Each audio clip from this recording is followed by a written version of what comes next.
You've selected a show from the Podcast Jukebox, a DIY podcast network. It's Will Sean Podcast. The internet cried out for 2 more blowhards, and they courageously answered that call. Armed with the weapon of wit, each week they're joined by guests to discuss movies, television, pop culture, and anything else that's pissing them off. Take it away, boys. I'm Will Link. And I'm Sean David. And this is Will Sean Podcast. Are you ready for some football? Are you, Will? Are you? What about you, Misha? I know you are. How's it going, Will? It's going all right. I had a very interesting celebrity encounter. Please tell me about it. Well, at a bar that you've been to many a time, the Foxfire Room. Been there before you went there. Yes, I was hanging out with a mutual friend of ours. Now, just quickly, for those who don't know the Foxfire Room, paint us a quick word picture. You ever see the movie Magnolia? I have. It's the bar that William H. Macy goes to and falls in love with Brad, the bartender who has braces. Oh. Anyway, I was sitting I walk in this bar with our good friend Carrick Bartle, and we walk in, and we're ordering a drink, and she goes, "Is that the..." Now, what time of night was this? It's about 10:30 at night. Okay. I want it to be William H. Macy, but I know you're not going to say. She goes, "Oh, is The girl with the braces was there behind me. No. Is that Natalie Portman?" Oh, yeah? And I go, "No, that's not Natalie Portman." Without even really giving a good look, because why would Natalie Portman be at the Foxfire Room, a bar with wood paneling and a carpet that hasn't been cleaned since the 70s? And then I get the drink, and we go to find a table, and it is undeniably Natalie Portman. And who is also sitting there with her? Greta Gerwig. I'm like, this is odd. And they're in part of a large party. And there's a birthday cake, and then I get a tap on the shoulder. And I look up, and someone says, "Would you guys like a piece of cake? We have extra cake." And it's Kirsten Dunst. Really? And all I was thinking was, she once played Marie Antoinette, and now she is literally letting me have cake. Then she cut a giant piece of cake for us. Because she's a giver. Gave us 2 forks. And then I looked up again from my drink, and standing in front of the table was Brie Larson. Whose birthday was it? I don't know whose birthday it was. Wow. I should have asked when they were...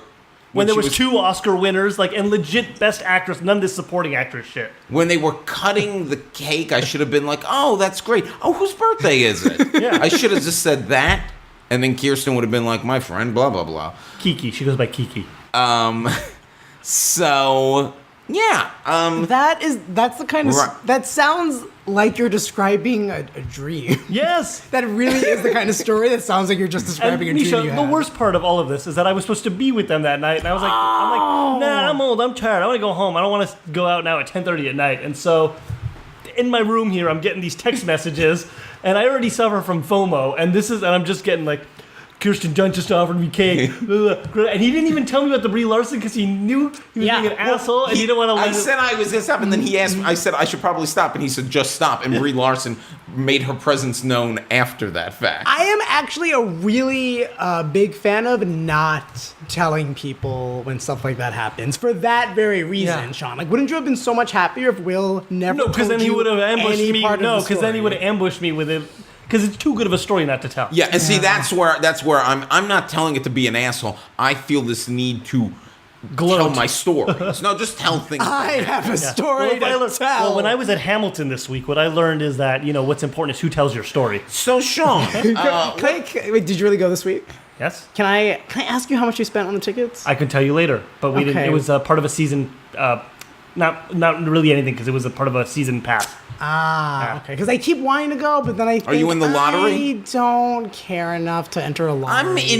I'm care enough to be in the lottery. I don't care enough to spend hundreds of dollars. Well, you do have an odds of 40 out of 50,000 daily, so Hey, you know what? It could happen. It happened. Megan Salinas went. The actual lottery could happen. Okay. Let's bring this back. Sean. Yes. What's going on in the world of Will Sean Podcast? Everything is fantastic. We are summer is finally fucking over, and it's not my favorite month, I must say. So, but now we're moving into fall, cooler weather. Thankfully, we don't get hurricanes here, so, we're thinking about everyone out there in Florida and Texas. We're sorry for what's happening. Really? We're doing this? Yeah, I don't know. I'm just talking. See, now I was going to follow up with a joke, and I'm like, don't fucking follow up with a joke. What about the network? Oh, yes. I want to thank everyone at the Podcast Jukebox Network. And if there are any listeners who have found our show by listening to other shows on the podcast, welcome. Please make sure you subscribe to us on iTunes, give us a star rating, leave us a comment. Their network might be getting a new show soon. Really? Hosted by me. What's this show going to be? Might be starting with Megan Salinas, my Orphan Black podcast partner and two-time guest of the Will Shawn podcast. Yeah. A Lost cast? Lost podcast where we go back and watch every episode of Lost as people who... It's for people who have watched Lost before. So it's like a binge mode type of thing. And we're basically... She hates the show. I love the show unconditionally. Yeah. And we're going to scream at each other That's for a great episode idea. after episode. And the goal is to see if you come to the conclusion, was this show worth watching? Yeah, Well, they already know. Upon second viewing, maybe you'll both change your minds. Tentative title, No Love Lost. And who is our sponsor this week? Star Wars Episode 9. Anyone? Patty Jenkins, Ava DuVernay, Barry Jenkins, McGee, Brett Ratner, literally anyone. Not Brett Ratner. Let me say this. And we're bringing up topics before we even get into the show. Yeah. But let me say this about Star Wars. The conventional wisdom is get some great director. I actually think Trevorrow was like the perfect kind of... Like, you need someone you can... Just like a journeyman hack that you You manipulate. need somebody you can manipulate a little bit because you don't want to go too far off the rails from like if all of a sudden, what if Guillermo del Toro started directing this thing now? It would just be weird. So I just let Ryan Johnson do the next one. I want to see Soderbergh do it. I can't stop thinking about your Natalie Portman story. I have a really quick Natalie Portman story. Can I just piggyback on that? 1 second, because I'm about to introduce our guest. Oh, is it me? On the show today, lots of new shows coming out this fall. We're going to talk about them. Then, Taylor Swift, she's back. So, we've got to talk about her. It's like required by law. Did she go anywhere? She did. She's And one of those people. I got a real problem with this restaurant that I really like. I'm going to get into it. But first, we are very excited to welcome to the show, under a quick name change, Misha D. Thank you so much for introducing me with the correct... A chatty Cathy, if I've ever met one. I leaned over and I crossed out and then wrote in. I've decided I'm not a big fan of last names. Are we not allowed to say your last name? You an Indonesian? No, we could, but I've used like several last names. I feel like throughout my not career, and as I've started doing stand up more, I found I really enjoy just using the initial D because I feel like. So you're Misha D. Just Misha D. Because how often do you remember someone's last name? I remember your last name. Will, how often when you meet someone that's not me, do you remember their last name? Very few times. Especially in a performance kind of atmosphere. Misha, thank you for coming on I'm this show. sweating so much. Sorry, it's warm in here. One of the few I'm just guests. going to keep rubbing my face. Go on. One of the few guests that we allowed to break the fourth wall there at the beginning. How So you're a friend of the show. You broke the fourth wall. We had you talking before we introduced you. You know, thanks. There you go. I thought you do that sometimes, and I was just like Sometimes. special, yeah. It's like reserved for like you and Alex Stein. I would do And it for Alex Alexander. And That's Alex fair. Alexander. That's really fair. Misha, you're a returning champion to the show. You were on this show in the past under the name. Before you said somebody was a you said two-time Will Shawn podcast guest. I'm going to start introducing myself as a two-time Will Shawn podcast guest. You are two-time Will Shawn podcast guest. Yeah. So if you want to go back in time, you can listen to that episode. So instead of asking you for a full origin story, let's hear your Natalie Portman story. Oh my God. Okay, the first thing I thought was, I'm so jealous because your Natalie Portman story was so, like I said, dreamlike. And I feel like any celebrity interaction I have is always, what's the opposite of like rose tinted? Like shit colored? blood splattered. There you go, yes. So, and it's not a bad story, but it just feels like a less dreamlike, realistic story. I was walking down. Because it was only one celebrity. Exactly. Well, it wasn't like a whole whatever the hell that like clown circus, laugh Olympic style. Like we're all here together. It was literally a clown car of A-listers. Yeah.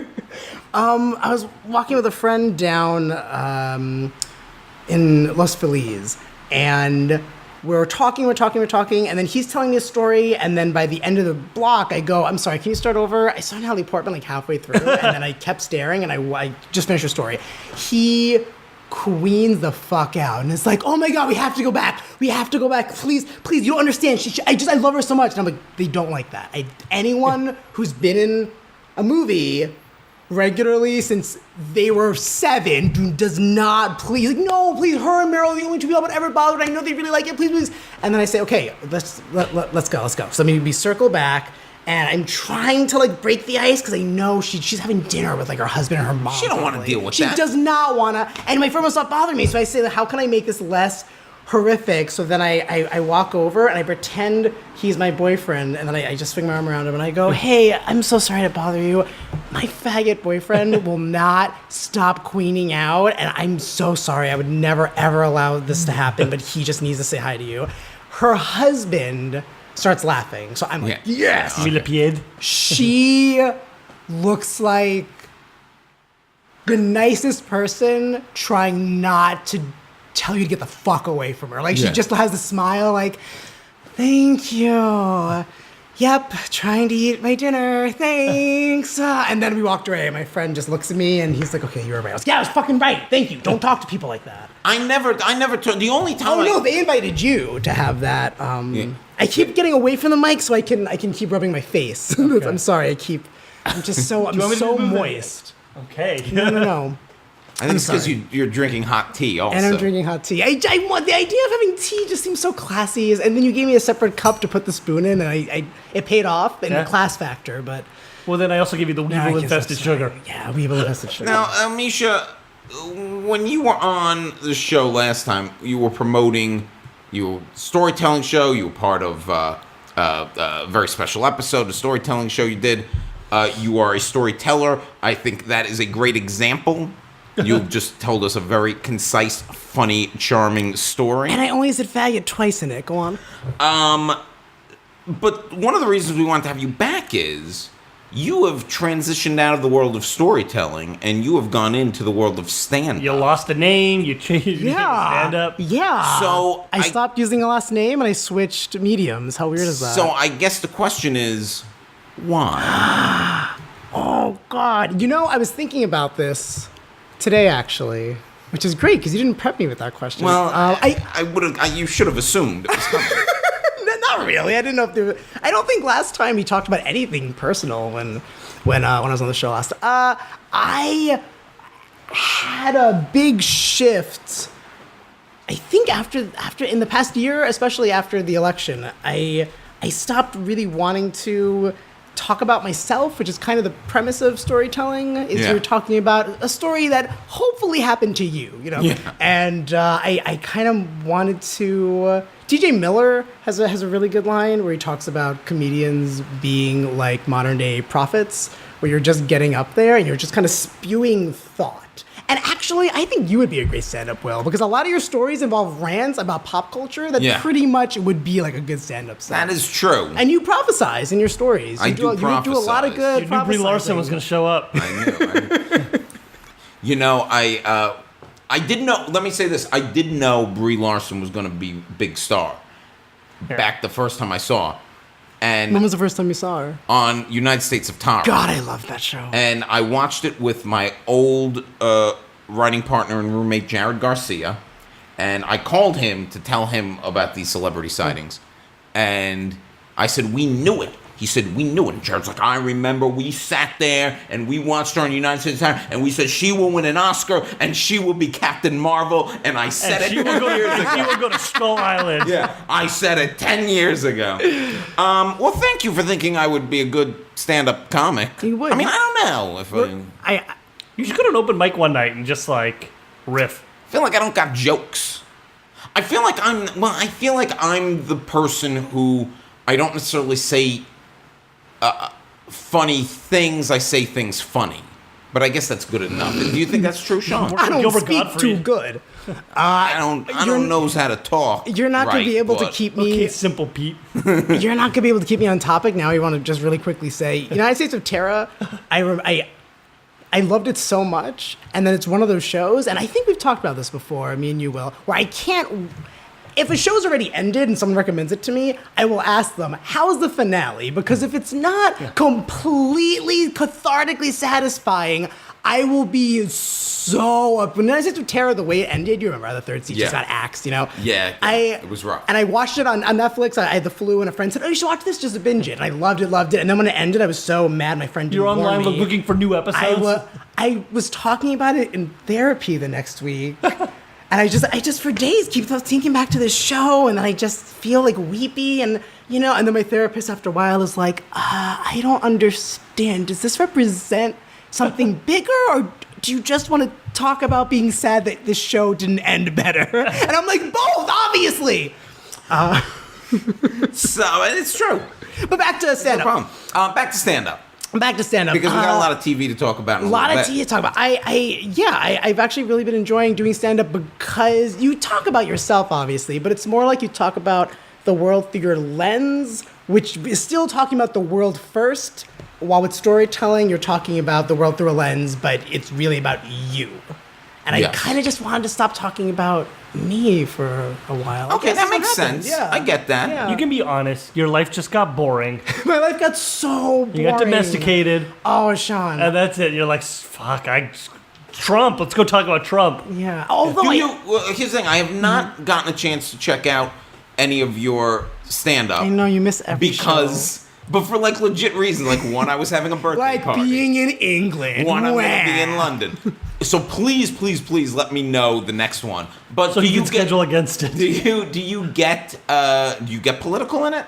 In your stand-up? Tangentially, because I hate even saying our fake president's name, so I don't want say too much about it. But then I'll comment. For example, I'll start to comment on the trying to tell trans people they shouldn't be in the military. Like, I'll talk about that. I won't specifically talk about our fake president, but I will talk about how banning trans people at a time when trans people are perhaps more in pop culture than ever is so badly reading the room. It's as if, like, do you want to ban Game of Thrones? Do you think no one's going to mind that? Do you want to ban Pokemon Go? See if no one notices? It just seems so... So I'll talk about things that I like in a funny way, but I don't center on politics too much. Do you think he's going to ban Game of Thrones? He's just going to piss off liberals? I could see him doing that. No, I think Game of Thrones everyone watches, liberal and conservative. I don't watch Game of Thrones. Well, you're you. You know what? And you're the person that Trump wants to please. I'll tell you what. In about a year and a half, when they have their finale, I'll let you know if it's any good. Oh my God! Do you know how many people I've told that I love The Leftovers to, and then told that I've not watched a single episode, but just based on you telling me how it ended, I was like, good finale, solid show, never need to watch it. So, have you found okay, well, you actually already answered this. I'll answer it again. Do you like hanging out with comics? Oh, that's actually my favorite thing about stand-up comedy. Is I feel like storytelling is like a community, right? That's supposed to be. Yes. Stand-up comedy is more like let's all go to the same space, sit quietly in the dark, scribbling things, and then individually go up and talk to one another, but then not talk at all. Oh, so and then be bitchy to each other. I like the lack of socializing. See, I think what I like about storytelling is I like the idea of a community. I like communities. I'm all about communities. Nah, overrated. But I've done... you get it. You get it, Sean. I've done shows with stand-ups and storytellers, and I've been in a green room with a bunch of stand-ups, and I was like, oh, this is going to be fun. And I'm like, oh, this is not fun. These people, hate themselves. They hate the other people on stage. That's about right. Yeah. But you don't hate them. No, but, okay, what I like to tell people is I don't watch reality TV, but I sympathize with people who go on reality TV shows because I, too, am not here to make friends, So when I go do stand up, I just feel like they're in the same mindset where we're all here to make each other laugh and feel like we did a good job. Do you feel like there's a competitiveness to stand up comedians? RuPaul's best friend race. What'd you say? Do you feel like there's competitiveness to stand up comedians that doesn't exist with storytellers? Yes, but I think I like to bypass that by being usually the only gay guy. I feel like there's only so many angry white straight guys that can be Jewish. like, no, I'm the next Louis C.K. And Jewish too. We have a lot of comics on, and I think for the most part, we try to really avoid white straight male comments because then it's just, I mean, me and Sean aren't comedians, but then it's still feeding into a similar voice we have. But then you can start the whole podcast by being like, "Welcome to Three White Straight Guys. This is," and then you can We do had the at the whole beginning thing. more of them, and all of them have gone on to huge careers since then. Yeah, And none of our diverse comedians are No, have I don't. exploded quite the same I don't way. ever plan on making any money. But I was going to finish that thought by saying I feel competitive if there's like if there's one other gay man, I want to like Highlander style battle him. Like there can only be one at this mic. Well, let me ask this, because you said you're not planning on making any money off of this. No, never. Oh my So is God, this no. more, I mean, obviously, who knows, maybe you could, you never know. Mm-hmm. But, so is this basically just you still need to have a creative outlet, and you found this now as that outlet then? Well, That's it's what's most basically important? it's just my hobby while I work at being a housewife. No, I my attitude saying I'm not going to make any money, I think, is because. Is it just a realism of how the world is working against all this of us might artists? get like way too existential, but I feel like another big shift that happened, at least for me after the election, was that the fact that somebody like that was able to become our fake president really was a wake-up call to like, man, everything, our whole system, our whole self-worth system as Americans is just based on being the absolute best and then feeling like shit, because the reality is there will always be someone who has more and then never being satisfied and always needing more. So I'm trying to approach things with a real like, do I do this because it makes me happy? And then thinking about surviving and making money as a secondary thing, because I can be homeless, but I cannot work a 40-hour-a-week job. So when will you be going on tour through the South? Oh gosh, as soon as Western I can. Tennessee, Kentucky. Well, you're doing open mics, and I mean, I know we've had a lot of comedians who then like go travel and do it. I mean, have you thought about going to places outside of LA? Yeah, I would love to. I honestly do think what I enjoy, this is gonna sound really weird, but what I enjoy about myself is I don't play it safe. Like I always really like almost aggressively talk about being gay, but I do everything in this kind of like really welcoming, goofy. I've never had an instance where like I've entered rooms where like everyone before me, the type of humor and the type of, straight guys will have a mic where every joke is just like, knock, knock, vagina's disgusting. And I'll feel Hold on, this man is onto something. And then I'm in the corner like, well, let's see what I have. Your I joke. don't. So, and then I'll go up and I'll still do okay, because there's something, there's something kind of my point is to say, I don't think I would get lynched in the South, but if I can do a tour in Tennessee, I'll come back and let you know if I'm alive. So Misha, if people do want to see you perform stand-up, where can they find out when you're performing? Oh gosh, I was so excited to say you can come see me at Flappers on the 15th, but this is probably going to go up after the 15th. No. What? Oh my God, if you want to come... Wait, Flappers Burbank? Yeah, Flappers Burbank on the 15th as part of their 7th birthday anniversary. They're doing a whole bunch of cool shows all weekend. So it's a Friday night? Yeah, Friday night, If I 7:30. weren't going to be in London, If you weren't in London. I would be there. But I'm going to be in London. In London, yeah. Where is that, Will? That's in England. Oh. Are there any things lined up after this Flappers that you want to invite people down to? I was kind of, I'm working on some projects, but they're not live shows. Okay. So you can, if you want to check me out on social media, you can look me up and I'll post links to some video projects. Not Real Misha D. Okay. And on Instagram too, Not Real Misha D. MISHA? Yes. Okay. Thanks for asking. Mm-hmm. Okay, well, Misha, we've already talked a lot about TV, but we've talked about old TV. I was terrified. We gotta talk about new TV. When I had the hint that you were gonna want to talk about like the new fall lineup, I got really nervous because, well, there is nobody worse right now to ask about anything revolving television than me, because I am so out of the loops. I feel like the past year has just been me only watching CNN while cutting myself, so my real scope of like what else is on television has been really diminished. Well, you went the full Wolf Blitzer. Full. This is good because I've written down maybe about a dozen shows that are coming out.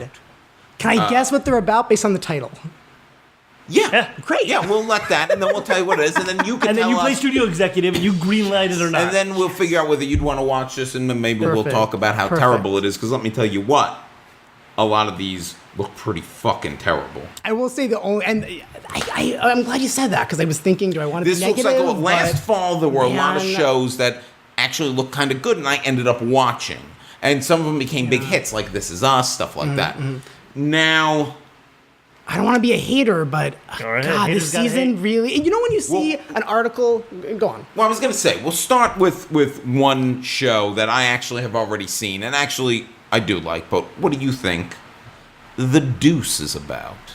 Oh no, I already know what that's You know about. what that's about. Oh, so this is no fun. Well, that one just because. Actually, you know what? No, I only know it stars James Franco, so for me that's like a hard no.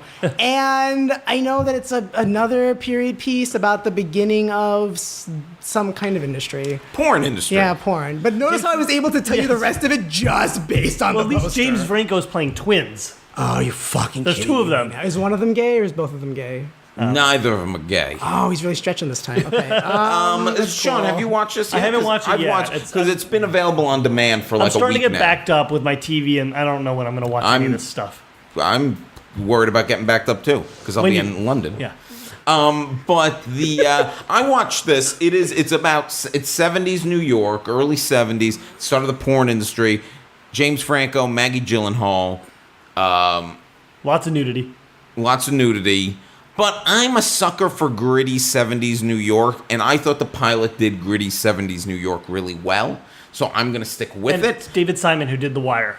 I don't care if it's the 70s or the 80s or the 90s or the late 80s or the early 80s. I cannot stand one more fucking period show. I Set really, in March 2017. Yeah, it's like it's nostalgic because it takes place 3 months ago. I can't do it. Like I really am kind of falling apart on that. Okay, so Deuce a hard no for you. Yeah, hard no for me, man. In for me.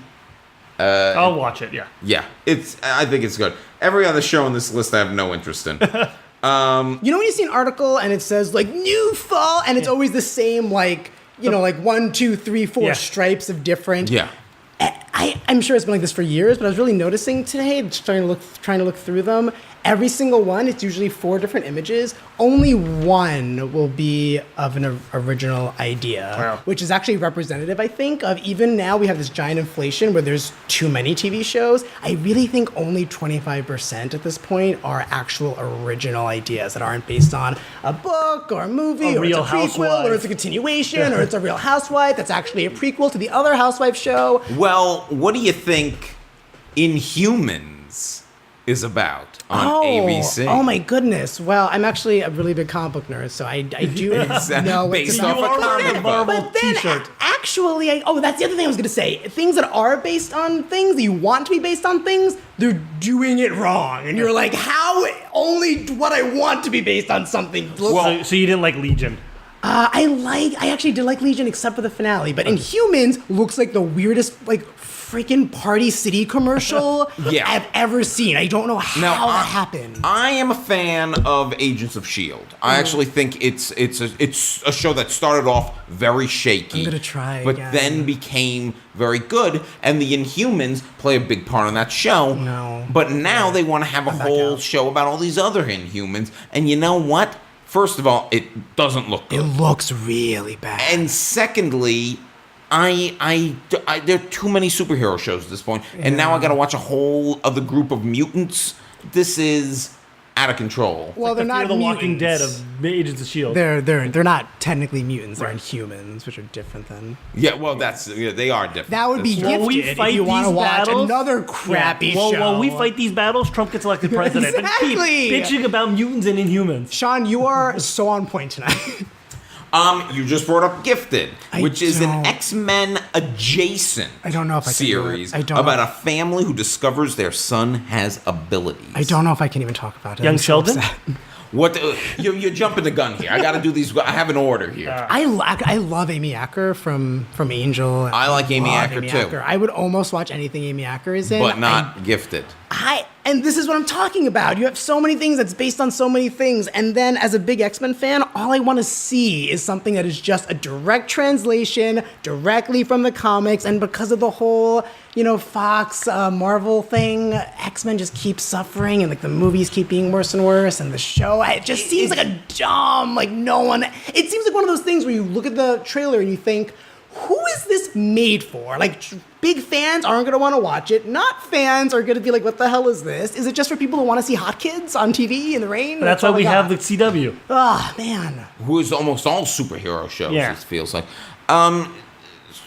Sean, what he just said, I mean, are people going to watch these shows? Are they going to watch Inhumans and Gifted? No. I mean, people are stopping to watch Agents of S.H.I.E.L.D. I'm shocked it's even getting a 5th season. Yeah. I want to watch Defenders, but I'm so exhausted. I watched the first episode and liked it, but I haven't had the energy to keep going. Defenders is a real mixed bag. I watched all 8 episodes. Because it's only 1/4 Jessica Jones, so the rest are just like... Jessica Jones saves the Defenders because she's the audience surrogate who keeps saying things like, what the fuck is happening? Yeah.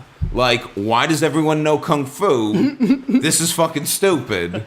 And it's like, it is fucking stupid, Jessica Jones. It is. That's at least 8 hours, though, you invest in that. Also, there's 2 Lawrence of Arabias.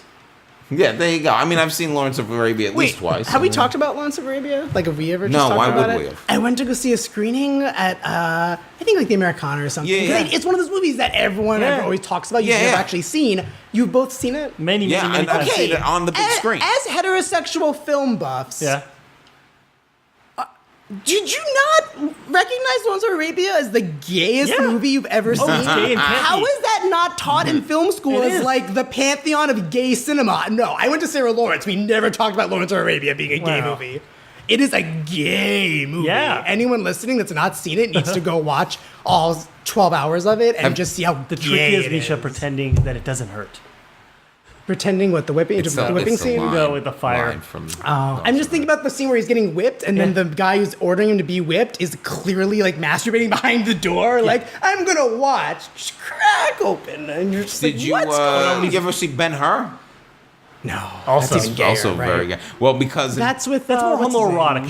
Charlton Heston. Yes, and the director didn't tell Charlton Heston that he was telling his co-star to play like they were lovers. Oh, it's the funniest shit. Because in film gay theory classes, we had to watch just clips of that, and it just seemed like the funniest because you could see the actor intent and him, Charlton Heston, just missing it that this guy is looking into his eyes. More shows.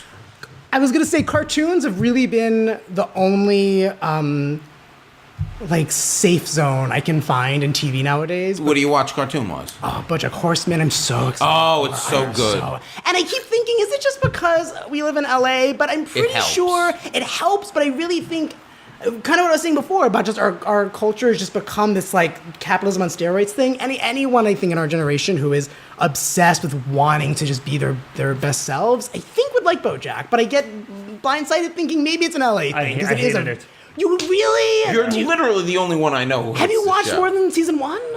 I watched like 4 episodes. I'm like, okay, no. I don't have enough time for like, you don't watch 7 seasons, it gets good. No, that's how I feel like Game of Thrones. That's only a half-hour show. No, I see, I like BoJack Horseman from the beginning, but I will say the first season of BoJack Horseman, because at the beginning it sells you on a bunch of stupid horse puns, and then by the end of the first season you're like, oh shit, like this is a really deep show don't about care anymore. Hollywood and depression. You know what? Then don't start with a bunch of lousy horse puns. But see, I still thought those horse puns were funny. The AV Club, do you know the story that they originally gave it a C because they review shows by only watching the first 2 or 3 episodes, and then fans kept writing them being like, no, you have to watch more, you're wrong. AV can go fuck themselves now. They did the worst remodel of a website I've ever seen in my entire life. I haven't seen it. We're done. But they went back and changed it to I think an A or a B plus after watching the whole first season.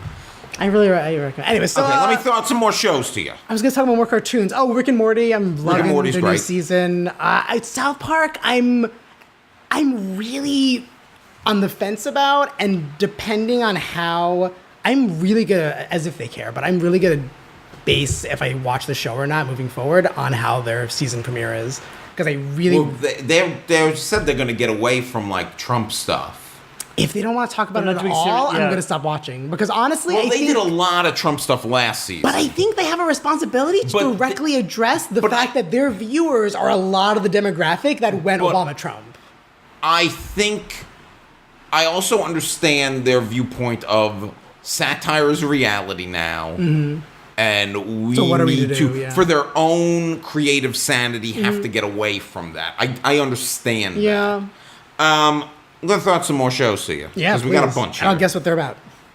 The Good Doctor. What do you think The Good Doctor? Oh, that he's autistic, but he's a doctor. yeah. That's it. That's the Freddie whole thing. Highmore. Well, he just used to be playing a weirdo in Bates Motel. He's like, find me another weirdo show. Now he's a surgeon with autism. Womp womp. And it's like the third show about somebody with autism to come out this year. Yeah. right? Yeah, because there's one on And they're all not realistic. Netflix. Yeah, there's They're a Netflix all one. not realistic. That poster of the one on Netflix Yeah. pissed me off for the longest time because it's actually across, blown by up Hollywood, on the yeah. Sony across the okay. street from me. So I would look at it every day when I'm at this red light, and I would just think, this is so Photoshopped to oblivion. I can't tell. Are they a family? Is that the mom? Because she looks like the sister. Is that the son? Because he has a hairline like a 40-year-old. I have no concept of what, and it just made me But so angry. I mean, so what is the good thing? What is he? He's like, how is this any different than like a house or something like that? Oh, it's not from the mean, same. though. It's from the same producers as House, Yeah. so it's not meant to be different. Okay, how about this one? The Mayor. Do you know what The Mayor is about? I kept driving the billboard for weeks, and I kept while like making a turn in an intersection, trying not to get into an accident, would always on standing would be like, "Is that Leah Michelle or a light-skinned black girl?" And then I would always finish the turn and be like, "I'll never know." And I did just find out it is Leah. It is Michele. Leah Michele. Yeah. In a role that I don't know. Is she going to get to sing on this part? No. It is about a young rapper Who becomes mayor? who decides to run for mayor to boost his music career, and then he wins. What? What's he gonna do? Which it does seem like, I'm not gonna watch this show, but it does seem like they're doing like gentle Trump. You know Yeah. what I mean? Like someone who's in over the head just did it for celebrity and fame. You know- and now it's like gentle Trump. And now what do we do about the North Koreans? I like gentle comedy. That's not true. I understand that people like gentle comedy, but I can't. Like, I've had many people try to get me to watch Parks and Rec, and I acknowledge, I'm sure it's a great show. It is so gentle. I will watch a whole episode and be like, is the joke coming at some point? You know, so It's that's so gentle in a different way than, Yeah. say, like the garbage on CBS. Speaking of the garbage on CBS, Young Sheldon, which you teased before, Yeah. Jesus Christ. fuck this kid. Fuck him. Another autistic kid on TV. Wait. Like, what do you mean? You know what I mean. You don't like him? Fuck this. I want us to get to a point. I know. Okay. I mean, the kid actor's good because I saw him on Big Little Lies and he was fucking great on it. But guess what? Now he's Young Sheldon. Wait, He's who was dead he on to me. Big Little Lies? He was Izzy. The kid who, the poor kid or the rich kid? Shailene Woodley's kid. Oh, awesome. Yeah, he was good on that. Oh, he grew his hair out. And Oh, now good he's for that Young kid. Sheldon. You're right. Oh. Also autistic. And it's one thing I found interesting is I think Laurie Metcalf plays the mother on what the hell's that? I keep on saying Will Wheaton. What the fuck's his name? On Big Bang Theory. What's his name? Jim Parsons. Oh my God, I Laurie couldn't think of it Metcalf, either. I think, plays Jim Parsons' mother on the show, and her daughter plays the mother in Young Sheldon, and she looks exactly like That's her. actually kind of Yeah, cool. Too Is bad it's for it? such a shitty show. but it's also single camera. It could be fine Are you going to watch it? if the reviews are like, "Oh, this is," sometimes single camera shows. Do you like Big Bang Theory? I watched some of it for a couple seasons. Have you and I got always that. wanted a show like Everybody Hates Chris but white? Yes. Thank God. I have a show for you. I honestly think we should not have children on camera. Like, I never thought, when I was a kid growing up, all I wanted to be was like the young boy in some kind of a family TV show. But looking, now that I'm older, anytime I see a minor on screen, I think like, if we were to stop doing this, yes, it would be weird for a while, and we would have to find a way to have movies and television without characters that are under. But I swear to God, 100 years from now, in the history books, we would acknowledge that it was like the greatest thing we ever did for society. It's really. Or if we just get like a slave class of children, and those are the only Yes, ones. and the only act, and that's it. Yes, that would make sense. It's like eunuchs. I see your point. I think child actors are the modern day eunuchs. I'm just going to go ahead and say I see your point, but I also disagree. Because you need to see children? Because I put the more importance on I know, yeah. storytelling. You Patton need Oswalt pretending to be an 8-year-old. you need to sacrifice the well-being of children for narrative. I understand. art, yeah. For art. For art, you they should wanna be sacrifice there. children. They want... Man, I'm trying to think if I can tell this story. I worked in TV development for a number of years, Yes? and I won't say which network, but I was genuinely surprised that they would just keep all of their children like they didn't have a holding cell for them, so they would just all be waiting for an audition, like rummaging around the lobby. So I would walk in to go to work, and in the lobby would just be like 27-year-olds, and I would think like, this is not right. This is not. And all their parents being like, come on, you got to get this kid. It's weird. It's really weird. There's more also shows. another CBS sitcom called Me, Myself, and I. Okay. Let me just. Do you know what it's about? Well, I saw the trailer, and then I thought I knew what it was about, and then I read a log line, and I genuinely thought they have to be for different shows, because I couldn't... So what did you think it was about? I thought it was just about, like, a dad, and then it's Moynihan from, Bob- and then he has a son, and then there's an older guy in it, and they're just a family on CBS, but then the but log it's line... all the same person. In Are three they? Is this like a different- This Is Us kind of situation? 3 different time periods. They look like 3 different actors. John Larroquette is the old version. Bobby Moynihan, Bobby Moynihan is not going to age into John Larroquette in any way, shape, or and that form. poor That boy's going to have a teenage kid really who's bad gonna- eating disorder. Again, you should not have children on television. I think he's not that young, the boy in it. Yeah, but he's thin enough, okay? But he's not going to look like Bobby Moynihan, and Bobby Moynihan's not yeah, gonna tell look him like that when he's doing laxatives in the bathroom. Sean, how do you think a concept like that sustains itself for years? Ask Joan of Arcadia. I don't know. I won't be there watching it. It's not my problem. Also, CBS, because, God forbid they don't have their usual garbage procedurals, there's a SEAL Team show and a SWAT remake on Wait, are those CBS. different shows? Yeah, those are different Which shows. one SWAT is LA, is like it's cops, and SEAL Team is David Borneaz. Is that the show that it got a bad review because they realized only after making it they had no female characters? There was a show that got a really bad write-up for not having a female character. And we talked about this a few weeks ago. As a whole, CBS doesn't have any new shows with female leads. None.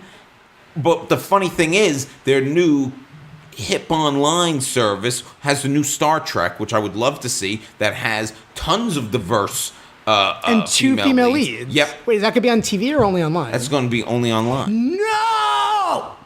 Are you serious? Yeah. I have to pay. I threw up in my mouth a little You bit. I have don't know to if you pay hear a it. special service, CBS All Access. And I wouldn't even watch that show, but that makes me really mad. That makes me so mad. Wow. Let's talk about things that will be on TV. Another remake, Dynasty. Kill me. Multiracial. Kill me. Multiracial Dynasty. Just kill. See, this You know one- who's in the pilot for Dynasty? Leah Michelle. Friend Like- of the podcast, Nick Wexler. Is he? He's in the Dynasty pilot. Really? Yeah. Oh, good for him. Just the Good pilot? for him. I bet he's gonna Yeah, look shit happens. He's gonna oh, It happens. Someone falls down an oil well. I bet he falls so beautifully though down that oil. From what he told me, I think it's very similar to that, actually. It's like the ending of There Will Be Blood. I only watch I famously on this podcast only watch one CW show, and that's iZombie. Is that still on? Yeah, it's good. I wanted to watch it, but then once I realized it was based on a comic book and that the comic book was totally different, it just made me want to read the comic book, and I never watched the show. There's also a Fox show called 911. Kill me. It's about first responders, Don't but care. the lead first responder is played by Angela Bassett. Aren't there 2 shows? What? Wait a second. This was a Halle Berry movie, and then she's like, gotta get out to the street. The Call, Yeah. which I saw and it wasn't bad. Are you serious? The Call was a solid mid-level Hollywood thriller. It was like Cellular. Can we talk about Angela Bassett? is the only person still who should have and should be playing Storm. I don't know. It I don't always care bothers about me this. that. I agree. She should have been cast as Storm to begin Right with. to begin with, man. She was the perfect Storm. We got to move on. The Orville is another show. Okay, I don't know anything about Orville except a friend of mine PA'd for it, so I got a tour of the set, and let me tell you, like, my inner child exploded inside me walking through. Like, they really is, like, I felt like I was in Deep Space Nine. I just wanted to have, like, B story But- small talk. Isn't the problem with the show that It's not a half-hour comedy. It's by like Seth MacFarlane, but it's like an hour. Okay, it's that same problem where you watch it and you think, who is this for? It's basically like a light spoof of Star Trek, but it kind of like takes itself seriously, but not too seriously. It's like so light that it's basically Star Trek ripoff. Yeah. So, like, a Family Guy fan in Wisconsin's not going to watch an hour long. And but a Star like Trek fan's going to is be not like, what the fuck gonna- is this? Because I thought it was and going to be popcorn like... fans are going to be very disappointed. But if you love Galaxy Quest. Well, but that's the then- thing. It doesn't even sound like it's going to be given the Galaxy Quest treatment. Oh, is With it not Galaxy supposed to be Quest that funny? Is so... I don't... Well, Well, it's Galaxy... tongue-in-cheek. Well, Galaxy Quest is also so meta in the way... and what they're doing. Yes, All right, yes, let's that's move along. what made it so funny. And one yeah. more that I want to... I'm burning. Wait, I saw this. I'm burning out. You gotta, I just want to say, I saw the sick bay set for Orville. I've never wanted to have cancer in the future more. Like, Okay. It looked like the most luxurious, beautiful. I just wanted to lay down there and be sick in the future. All right, go on. And the last show I want to bring up, there's a new Law & Order show, Law & Order True Crime. Oh my God, I was talking about that the other day. And this is the Menendez murders. Okay. It's going to be, they're basically doing what Ryan Murphy did with OJ with American Crime Story, and now they're doing a Law & Order version, the Menendez murders. One, I wonder if this can actually be good. And two, will this do well, much like the OJ thing did well? maybe and no. It just Forgetting what it cares just about it. seems like I hate when you see a network just so obviously copy another network that they don't even try to hide it. And then did Law and Order like presents our own America? Law and Order presents our version of this, and it's just like. Well, they got to get into the true crime franchise game, you know. And they love to do this thing where they spend, I feel like, a lot of their budget on getting big stars, and then you watch it and you're like, the budget could have gone to other places too, you know? It's, Well, because it still feels so network, where at least the OJ show on cable felt more, not necessarily cinematic, but it felt it has a higher production. yeah, exactly. And see, this is like my agent sent out an email to all her clients where she was saying like, hey, just doing a yearly, like, how you doing? Everyone should send me an updated headshot on resume and send me a list of shows like that are on right now that you're crazy about, that you really like feel like you should be on, or at least, you know. And I'm just thinking to myself, can I write? Take me to BoJack Horseman land? Can I be a half raccoon? Get like in one of those live in transporters. Hollywood. Yeah, get one of those transporters from the end of The Leftovers and just be shot into a cartoon world. Maybe I'll book something then. Maybe that's, well, if we could ever have that arranged. Oh God, I We wish. can irradiate you. Even if you incinerate me, I don't care. I just don't want to watch TV this season. Okay, so Taylor Swift has been back in the news. I feel like the Slate Culture Gab Fest stole our thunder on did. this They did a topic good little deep bit. dive on it. They did a really good deep dive. She has a new song called "Look What You Made Me Do." For the first time since we've been doing this podcast, it feels like she's getting a lot of pushback. Why do you think that is, Sean? I mean, she's been kind of quiet for the last 2 years. She hasn't really, you know, she was sort of silent around the whole election, much to her fans' dismay. And she only reappeared recently when she testified in a court trial where she countersued this radio DJ who she claims that sexually harassed her, and she ended up getting the suit thrown out and winning her case. But other than that, so she's been pretty quiet, sort of in hibernation. She had that flare up with Kanye and Kim. I don't even want to go into the details about some nonsense with Kanye's last album. But then she drops the song, and the song sounds so tone deaf to like our current moment. And it feels like now, first she released, she erased all her social media and started teasing us with snake things, and because that's, you know, the online she's referred to as the snake. So she's leaning into What? the notoriety. Yeah, because all the Kim and Kanye fans call her the snake. So I did now not she's know this. reclaiming the term. So she's all snaky now, and she releases the cover art for the new album, and it's tailored. Which, that cover art. Well, you know, at least newspapers, very, very, very topical, Taylor. A lot of people, the kids love reading the newspapers these days. why? And so the album's gonna be called Reputation, and And we get the first taste of the song, and it's just about Taylor Swift complaining that we've pushed her too hard, and now look what we've made her do. And then the music video is her executing her previous personas, I guess, and swimming in a bathtub full of Harry Lane diamonds. I don't know. I think the biggest sin of the song is it's just not a very good song. No, although it's a little bit of a weird earworm. It's, Well, I've said that about other Taylor Swift songs where I'm like, I don't like this, and then all of a sudden a month later I'm like singing it. But I don't think this will be the case with it, but let's get back to me in a month that maybe I'll be like, look what you made me do. I was ready. Okay, so I have some notes, Yes, and I you have half a page for TV, and then I didn't notice it just now. I then have double the amount for Jesus. So hit us with some Taylor thoughts. I have so many thoughts about this. There was an article Mark Harris Yes. wrote for Vulture. Look What You Made Me Do is the first pure piece of Trump era pop art, which I thought was so, because it really is very what's in right now: opulence, revenge, being white, and Grievance. I feel like I almost now understand maybe how some Trump voters feel, like the human ones that now regret it, where I think Taylor Swift might be the Trump of the music industry, and we all voted for her, and then as soon as she took the throne, she was like, she announced, by the way, that person that you all liked, she's dead now. Now the dark reign of Queen Bitch begins. Because now she's at that point where she's so famous that even if we all didn't buy the next album, it doesn't You are all my matter squad. anymore. Yeah. It makes me feel really, really weird. But let me just spin it back for half a second. Were you a fan of hers prior to this, or were you kind of where were you in, qua Taylor Swift?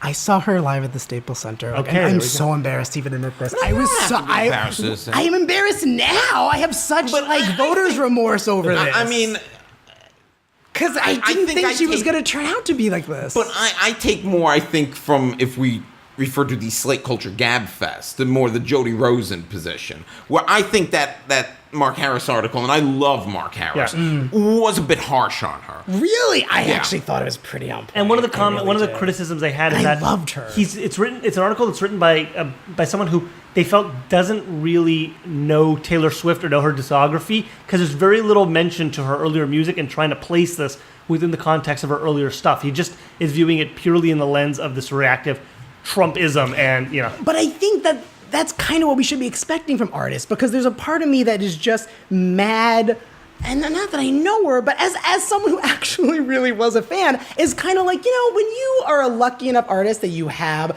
millions of people just seeing everything you do, like Katy Perry's gotten really political. Even Lord's new album, the message was like, yeah, fame's kind of bullshit, but I'm doing fine. Don't worry about it. Like, Yeah. everyone has a I think message of just how they the message feel. is don't follow weird guys into nightclubs. Yeah, exactly. But then with Taylor Swift, it's like there's no. But Lord, I love the disillusionment, But Yeah. with Taylor Swift, the message really is. It's as if. Well, Lord's a much more interesting artist. It's as if with everything going on right now, like with Black Lives Matter, and if Jay-Z had a new album about to drop, and everybody was kind of like, I wonder what Jay-Z's gonna say, and then it dropped, and the whole album is just like, oh, remember Ja Rule? He sucked. I fucking hate Ja. And everyone was just like, yeah, you really hate Ja Rule. Cool. Yeah. That's a $2 million music video you made just to tell us that you hate other rappers. Well, Sean, I think when you said it felt a little tone deaf, I think you might be right about that for the times, but I do think to equate her to be like Trump is a bit extreme. I'm saying Trump of the music industry, because now she really is kind of getting to that place where she's like, no one can dethrone me. I've now reached that level, and now is letting us know, hey, I know Adele can dethrone her. But we they don't can know fight Highlander style. We don't know her politics, Taylor Swift. But It's not about the politics. It's about the But you all liked me when I was quirky and nerdy and talking about being a big old dork, and you thought, I know she's all about revenge and just kind of being a selfish But white now girl. I want you to bring me their heart. And it's the same thing where it's like, she's not really like that though. And then once she got to the throne, she's like, no, I was like that the whole time. Kill everyone. And But does she, how much of a responsibility does Taylor Swift as a popular artist have to put forth some agenda other than personal, weird pop songs that she's putting out about that and about herself? Because she's always tried to walk that line. It's one thing if you're a pop star where it's like, that's all you do is just make bubblegum pop. yeah. but she's always injected, and this is another criticism that I heard. I can't remember where it's from, but it was really smart. I think it was also another Slate thing, because that's all I listen to these days, it seems. That in the past, we were kind of viewing, her fans identified with Taylor because it was her point of view on things like dating and relationships and breakups and heartbreak and even like the pettiness and the vindictiveness and the squabbles, but you all felt like you were on Taylor's side. And now what you're seeing is it's not an artist presenting the world, it's an artist presenting the media narrative about the artist. It's her, she's just bitching now. All she's doing is, it's the same way Trump fights about fake news. Yes. We're now one step removed from the person and the point of view, and now all we're talking about is the stories that are being told about that person, and that's what's being engaged with, and it's not very interesting. Who cares? One of the frustrating things about Trump is it's this closed loop where him and CNN are just circle jerking each other all day long, and it's like, who gives a shit about this? Like, but they both need each other, and it feels like Taylor now needs all the bad press about her and the Kanye shit and all the hype and the blogs and the Twitter and all that just to survive, and that she has nothing new to bring to the table. And following the court case, to then have a single, like she didn't have, it wasn't a single about like female empowerment or about standing on your own or about not letting somebody curse your name or drag you through the mud. It was specifically a single about like America first. I'm America in this situation. I mean, it's just. I'm curious to see how this album. I was gonna say we haven't heard anything else from the album. But it's interesting that this is what they. Wait, no, the second song came out, which, by the way, like 1 minute of it though. Did she release the whole song? No, the whole song. Oh, I haven't heard it yet. Okay, so this is where I'm at. I'm talking about like how upset I am with her right now. I listened to her new song on repeat over and over again on the way over here. It is so technically good in a way where again it's just like, oh my god, maybe you're just like maybe you're just like Queen Bitch, because she really is like a meticulous song creator, and I can't wait for you to hear it. It actually feels like it's like It's a Small World ride of songs, where the song just, it starts off with her rapping and then goes into like discotheque, where you're like, okay, so every club in Europe is definitely gonna be playing this. Then goes into dubstep, then goes into, and you're just like, okay, I get it. We have no power against it. We have to like this song. And she's a really smart businesswoman, but I just thought she was like a cool person, and I don't anymore, and that really bums me out. And actually, I'm gonna be super gross right now and compare what I do to what people that actually do important things do. But to respond to what you said, are artists really responsible to create stuff that's like in response to what we want them to? I kind of think so, because another reason I like doing stand-up as opposed to storytelling is about curating a story about yourself and then keeping it in a vault, and then you always have it. While stand-up is really living and breathing, and that you want to be talking about what everyone else is thinking about. Because if you go up and you do the same set you did a year ago that's just talking about how you hate doing laundry, that could be really funny, but for example, after the trans ban in the military, like I had a show at Flappers the next day, and I wrote a whole new set because I needed to talk about that, and it felt good. And I feel like it's cathartic to hear artists talk about things that you're kind of worried about too, or thinking is also dumb. So to be in this place where I think all of us are so depressed right now, and then have someone that understood us when we were going through heartbreak and wanted a boy to like us, and now we're like, what do you have to say about these horrible times where we're all kind of like, are we just going to die without health insurance? Here's the thing. And she comes out with that. It's like, oh, you don't get us. All right. Well, here's my thought, though. Maybe she doesn't care about the horrible times. For all we know, she could be a Trump supporter. I don't think so. No, she's not. My gut says she's probably a fairly liberal person. But she's Queen Latifahing it, where she's like, I know my fan base is middle America, so I gotta play it safe. But the thing is, for someone, if her go-to feelings, just in general about life, are like, I don't want to think about politics, I don't care, I disengage from it, I think and maybe this is because I put Trump, as you do, on such a terrible level. I think the Trump comparison, even that she is the Trump of music, is unfair for someone who just doesn't want to get involved. I think it's too harsh. I actually thought the Harris take was too harsh for those reasons, and for the other reason that was just brought up, that it's not really about the music, his take. Right.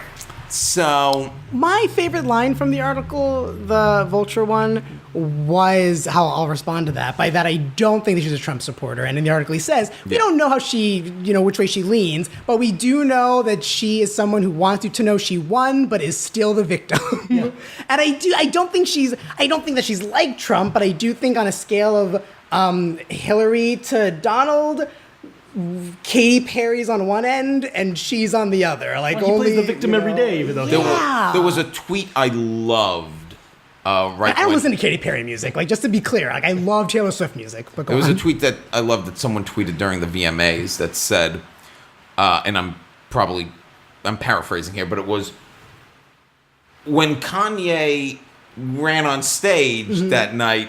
I thought, oh, weird, not this will cripple both artists forever. like, it really did. That moment really did. There was a psychological break in both Taylor and Kanye that we're still all living with. Yeah. You know what this is? It's the equivalent of the White House Correspondents' Dinner where they made fun of Donald Trump and that pro-gun And then you're kind of like, is that where all this came from? You just wanted to show everybody up? Yeah. Okay, we gotta move. I'm sorry, I'm fading. We gotta move along. So I went to dinner the other night with my good friends Anna and Michael. You know them, Sean. They own chickens. They're very lovely people. Mm-hmm. And we went to this place, Louis', that we always go to. And one of the reasons we go there is we love the menu. They make a chicken sandwich that's so fucking good. The first time I ate this chicken sandwich, I said top 5 chicken sandwiches all time, easy, maybe top 3. I think I even said that to the waitress. And I've been back many times to eat that chicken sandwich. So we show up there the other night. I want this to be your stand-up. Go on. To our horror, the menu has changed. The menu has changed. Not only do they not have the fucking delicious chicken sandwich that everybody loves, there's like only maybe a third of items on the menu compared to as there were before, and they're all different too.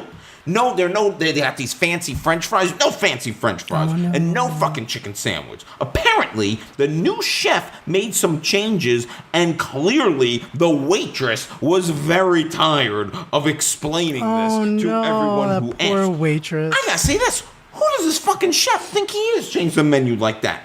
Everything I love is ending. Sardo's closed. Orphan Black ended. And now this chicken sandwich has been banished from the menu. And that's why you, chef at Louis' in Mar Vista, is this week's enemy of the podcast. Go fuck yourselves. Give me my chicken sandwich.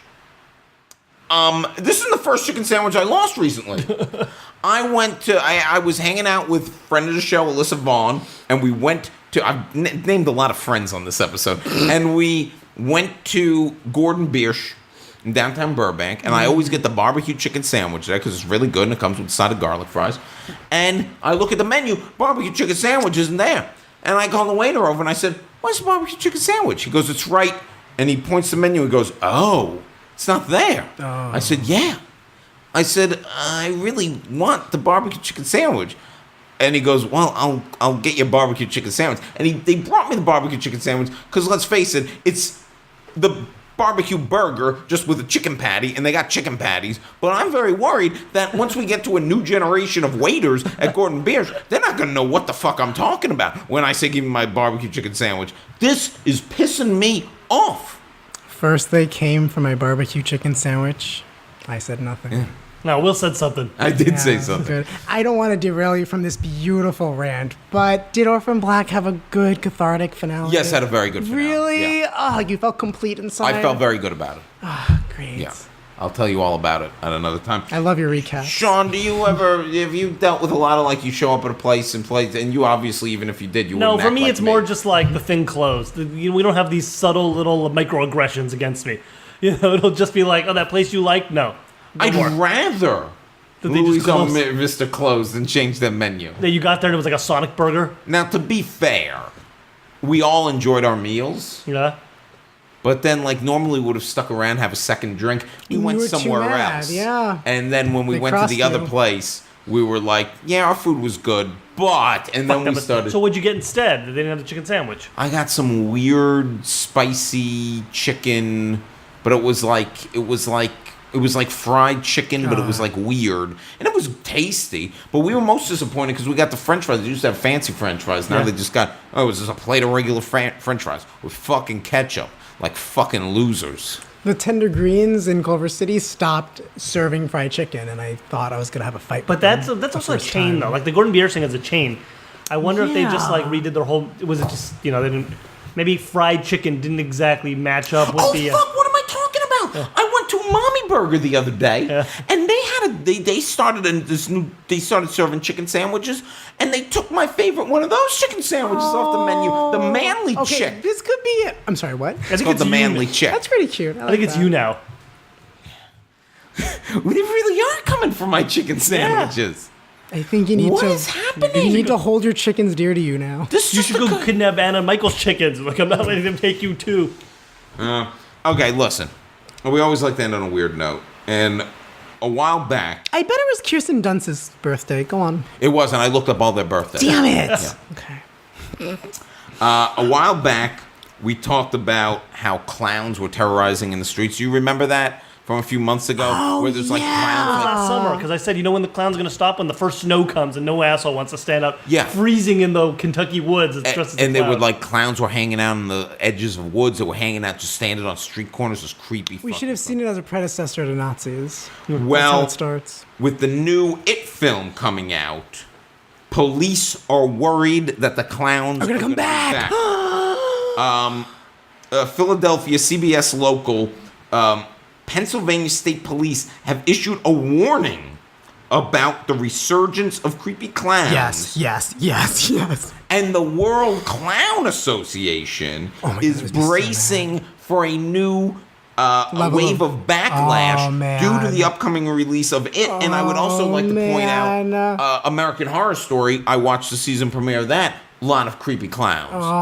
So I don't know. I'm starting to feel bad for legit clowns, but those clowns who were just standing on street corners like creeps, they go fuck themselves. Do you feel bad for them, or has there really not been a reason to be a clown for the last 15 years? Yeah, who recently got into the clown game? Yeah. You knew what you were getting. Ringling Brothers closed like a year ago, right? The one thing I have been seeing online is a lot of this, I don't know if it's viral marketing or people just being assholes, tying red balloons to things.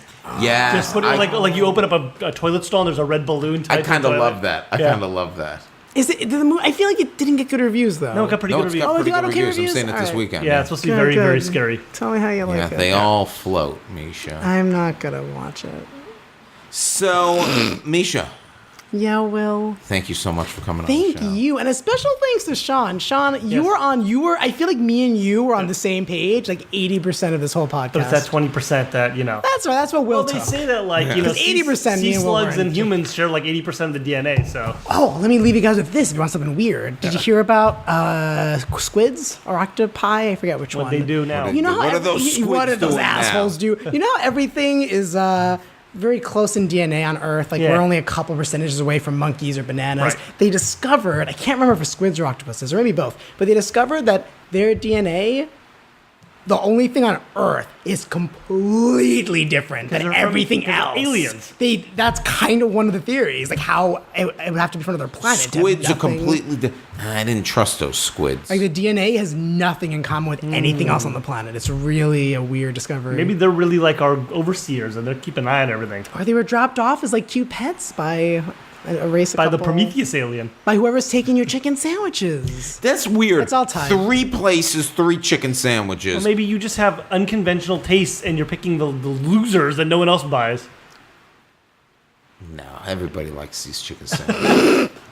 Well, thank you Misha, so one more much. time, where can the people find you? Oh my God! Flappers All right. on September 15th. September 15th is part of their 7th anniversary weekend at 7:30. I'm doing a set of Flappers. Come see me. I'll be talking about how dolphins are really gay. A lot of animals talk. You should talk about Lawrence of Arabia.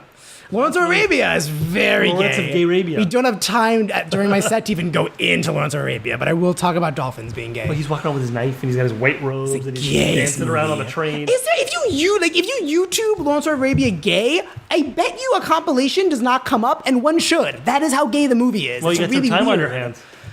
no one has enough time to do that. Jesus, it's such a long goddamn. I haven't seen a movie with intermission since I was a child. It was really. It's good. I like a movie with an intermission at those. I like seeing the old movies at the end. I like the concept of an intermission, but if a movie's long enough to need one, it's too long for me. That's like I feel like I'm in a real event. Like the Hateful Eight. That That's right. That had intermission. I missed it. I wish I'd gone to see that. Yeah. Knowing it had intermission. Anything else you want to plug? Oh man, just not real Misha D on social media. Follow him. Just follow me. Sean. I'm sure he'll have Taylor thoughts. You could follow me at Deshaun David on all forms of social media, but especially Twitter. So find me there. Oh, and Instagram. You can follow me on Twitter at The Real Will Link. Nothing yet to plug, but maybe some stuff soon. And, if you're going to be in London, come visit me. Come find If me. you're looking for a green card and no one wants to come to America I have anymore, 10 days to find my London wife. My London/Eastern European bride. That's fine. I'll take any European. You're going to end up with a refugee. Oh my God, come back with a gypsy wife. That would be so cute. He's going to Brexit a woman. What? He's going to Brexit a woman. And on that note, Misha, thank you so much for coming on the show. Thank Oh, you wait, guys. hold on. Oh, coming up. Oh, yes, next week. Next week, Special episode. very special episode. You don't say. Next week, we'll be having on Stephen Brandon to discuss the Emmys. Where will I be? Fuck if I know. I'll be in London. Yeah. Are the Emmys coming up? First Will Sean podcast. That's just Sean The podcast. first one ever? And how long? Ever. How many years have you been doing this? This is the 266th episode. And you've never done one apart? That's really You know cool. what? I control the technology. That's really cool. Yeah. So next week, it'll be on. You should Just record. Tune in for a very special episode. I should may record send in just- a missive from Yeah, London. just record like a I'll quick see. I got to from the decide play. whether that's going to get put into the episode. And the week after that, very excited, Katie Featherston. Yes. You ever see the Paranormal Activity movies? Mm-hmm, She's the lead actress from them. Wow. Yeah. Awesome. So I'm going to install a camera in the corner of the room, and it'll be good. And just give her PTSD. Yeah, Yes. I like that. All right. Thank you, Misha. Thank you, All Misha, right. for Thanks, the Will guys. Sean podcast. I'm Sean David, I'm Will Lake. and we're finished.